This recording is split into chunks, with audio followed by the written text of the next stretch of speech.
তার আমলে নাকি সে সাঁতার কেটে এক্সাম দিত, পরীক্ষা দিত, এখন আমাদেরও তার মতন করতে হবে না। এটা নষ্ট হবে কেন? সে বলছে যেহেতু সাঁতার কেটে, অবশ্যই সে যেহেতু করছে এই জিনিসটা আমাদেরও হবে এরকম।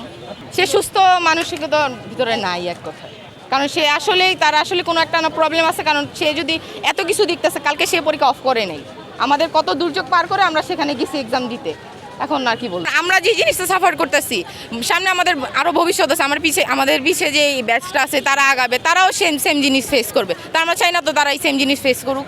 এই দাবিটা আমরা কিসের জন্য ধরতেছি? সে আমাদের যেগুলো কোশ্চেন করতেছে, আমাদের থেকে যারা ভালো স্টুডেন্ট, ঠিক আছে আমরা ভালো স্টুডেন্ট না, কিন্তু যারা ভালো স্টুডেন্ট তাদেরও তো কমন পড়তেছে না। আমাদের যেগুলো ইম্পর্টেন্ট মানে বই যেগুলো বোর্ড কোশ্চেন আসছে, সেগুলো থেকে তো তারা কোশ্চেন করতেছে না, তারা তো বাইরে থেকে করতেছে।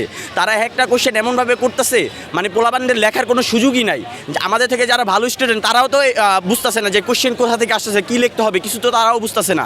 তাহলে সেইগুলো কেন করতেছে? আর হলে যেটা এত করাঘাট, ওইটাও তো আমাদের কাছে ওটা কোনো বিষয় না।